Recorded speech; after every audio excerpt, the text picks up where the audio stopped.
GK spirituals பார்வையாளர்களுக்கு எனக்கு பணிவான தெளிவு தெளிவு தெளிவு தெளிவு குரு ஒரு சிந்தித்தல் தானே.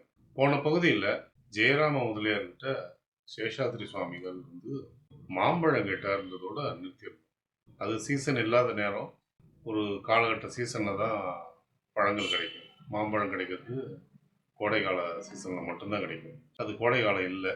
அந்த நேரத்தில் அவர் கேட்டால் முழிக்கிறார் அவர் ஜெயராம் முதலியார். எங்கே இந்த நேரத்தில் சீசன் இல்லையே, பழம் எங்கேயுமே நான் பார்த்த மாதிரி தெரியலையே அப்படின்னு முழிக்கிறார். பழம் போய் வாங்கிட்டு வா அப்படின்னு அவர் மறுபடியும் சொல்ல, சரி சுவாமி சொல்கிறாரே நம்ம தட்ட முடியலையே, கடத்தரில் கூட நான் பார்த்தேன் இல்லைன்னு தயங்குறாரு. நீ போய் பாரு கிடைக்கும் அப்படின்றார். உடனே கடத்தரு முழுக்க அலையிறார். பழம் எங்கேயும் இல்லை. சலிச்சுக்கிறார். நம்ம இல்லாத விஷயத்தை தேடுறோமா. கடைசியாக ஒரே ஒரு கடை, அந்த கார்னரில் இருக்கிற ஒரு கடையில் ஒரே ஒரு பழம் இருக்குது, மாம்பழம். அதை பார்த்து ஆச்சரியப்பட்டு போகிறார். இதை அவர் தூரதர்ஷியில் அவர் பார்த்துட்ருக்காரு, அதனால தான் குறிப்பாக கேட்டிருக்காரு அப்படின்னு அவர் புரிஞ்சு போச்சு. அதை வாங்கிட்டு கொடுத்தாரு. இதே ஜெயராம முதலியாருடைய வாழ்க்கையில இன்னொரு சம்பவம் இதே மாதிரி தூரதர்ஷி சம்பந்தப்பட்டதாகும். ஒரு நாள் சந்திர கிரகணம் நடந்த ஒரு நேரம். அந்த சந்திர கிரகணம் இரவு 10 மணிக்கு முடியுது. இந்த காலம் மாதிரி இல்லை. அந்த காலம் பொதுவாக சந்திர கிரகணம் அப்போ சாப்பிட மாட்டாங்க. சேஷாத்ரி சுவாமிகள் சாப்பாடு எடுத்துக்காம அப்படியே பேசாம அவர் தியானத்திலே உட்கார்ந்துருந்தார். அவர் உட்கார்ந்துருந்தது சடைச்சி கிழவியோடைய வீட்டு திண்ணை. அந்த திண்ணையில அவர் தியானத்தில் அமர்ந்திருக்காரு. ஜெயராம முதலியாரும் கூடவே உட்காந்துருக்காரு. உபவாசம் இருக்காங்க 2 பேருமே. இப்போ அந்த ஊரில் சேஷாத்ரி சுவாமியை டெய்லி தரிசனம் பண்ணுறவங்க இருப்பாங்க இல்லையா, அவங்க 10 மணி ஆனோடனே இன்னைக்கு சுவாமி யாருமே கொண்டாந்து சாப்பாடு கொடுத்துருக்க மாட்டாங்க, யார் வீட்டையும் சமைச்சிருக்க மாட்டாங்க, நம்ம ஏதாவது பட்சணமாவது கொடுப்போன்ட்டு பலகாரம்லாம் எடுத்துகிட்டு 10 மணிக்கு மேலே கொடுக்குறாங்க சாப்பிட்றதுக்கு. அவர் எல்லாத்தையுமே மறுதளிச்சிடுறாரு.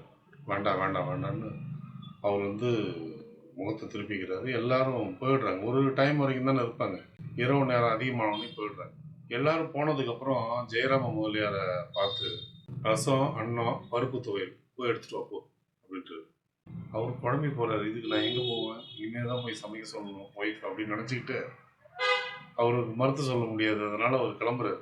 சடைச்சி கிழவி கன்னத்தை இடிச்சுக்கிறார்.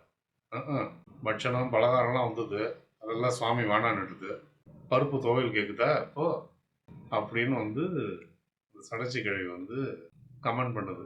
இவர் ஜெயராம் முதலியார் சரி சாமி கேட்டார், நம்ம போய் வீட்டில் தயார் பண்ண சொல்லுவோன்ட்டு நேராக அவர் வீட்டுக்கு போகிறார். வீட்டுக்கு போனால் மனைவி செஞ்சிருக்கிற சாப்பாடு, ரசம், அன்னம், பருப்பு துவையல், இந்த 3ம் ரெடியாக பண்ணி வச்சிருக்காங்க. அதை அவர் தெரிஞ்சுதான் போய் எடுத்துகிட்டு வர சொல்லியிருக்காரு.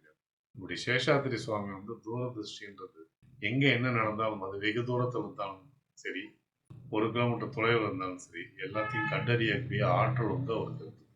திருவண்ணாமலை மேலே இருந்த ஒரு குகையில் வசித்தவர் தான் கண்ணாடி சுவாமிகள். கண்ணாடி சுவாமிகளோட ஜீவசமாதியை இன்றைக்கி நீங்கள் சேஷாத்ரி சுவாமிகள் ஆசிரமம் போனீங்கன்னா பார்க்க முடியும். அந்த கண்ணாடி சுவாமிகள் அங்கே வசிச்சுட்டு அவருக்கு மைசூர் பாக்குனா ரொம்ப பிடிக்கும். ஒரு நாள் என்ன பண்ணிட்டார், மைசூர் பாக்கை அவர் பண்ணி, அவர் சாப்பிடணுன்றதுக்காக அது பண்ணி ஒரு பானை முழுக்க அடுக்கி வச்சுட்டார். சேஷாத்ரி சுவாமிகள் அப்படி மலை மேலே ஏறுறாரு. ஏறும்போது எதிர்க்க ஒரு கண்ணாடி சுவாமிகளை பார்த்தோன்னே, என்ன மைசூர் பாக்கா அப்படின்னு இவருக்கு எப்படா தெரிஞ்சுது அப்படின்ட்டு, ஏன்னா மனசு முழுக்க மைசூர் பாக்கு தானே இருக்கு, பானையில ஃபுல்லாக அடுக்கி வச்சிருக்கோம், சாப்பிட போறோன்ற எண்ணத்தோட தான் அவர் இருக்காரு. சாதாரணமாக மனசுல நினைக்கிறத கண்டுபிடிச்சிடக்கூடியவர் தான் சேஷாத்ரி சுவாமி. இதுல வேற அவர் பண்ண சந்தோஷத்தோட இருக்காரு, சொல்லாமலா இருப்பாரு. இவர் சொல்றது தயனோடனே, அதான் பானம் முழுக்க பண்ணி வச்சிருக்கல்ல, கொடுத்தா என்ன குறைஞ்சி போவோம், முடிக்கிறார் இவர். அதான் நீ பானம் முழுக்க பண்ணி வச்சிருக்கிய, கொடுக்கூடாதா அப்படின்னு உடனேயுமே அவர் சைலண்டா எடுத்து கொண்டாந்து கொடுத்துட்டாரு. அப்போ எப்படி பானம் முழுக்க அடுக்கி வச்சிருந்தது அவருக்கு தெரியும் அப்படின்னு யோசிக்கிறார். தூரதிருஷ்டியோடைய சித்து மிகவும் உடையவர். அதை நகைச்சுவையாகவும் நிறைய பேருடைய இடத்துல பயன்படுத்தியிருக்காரு. கண்ணாடி சுவாமிகள் வச்சிருந்த மைசூர் பாக்கை கண்டுபிடிச்சது மட்டும் இல்லை, ஒருத்தரை பார்த்த உடனேயுமே அவருடைய ஊரை பற்றி ஒரிஜினல் பேரை சொல்கிறது, உங்களுடைய ஊர் பக்கத்தில் உங்களுடைய வீட்டு பக்கத்தில் அரசலார் நதி போதா அப்படின்னு கேட்கறது, இந்த மாதிரி நிறைய விஷயங்கள் அவர் பண்ணியிருக்காரு. இதெல்லாம் தூரதிருஷ்டியில். சொப்பன திருஷ்டின்னு ஒன்று இருக்குது. இந்த சொப்பன திருஷ்டின்றது வந்து பிறர் கனவுல கண்டதை அப்படியே அறிஞ்சு சொல்கிறது. அது வந்து சேஷாத்ரி சுவாமி கை வந்து கலை. அந்த மாதிரி சம்பவங்கள் நிறைய இருக்கு. அதை நம்ம அடுத்த பகுதியில்.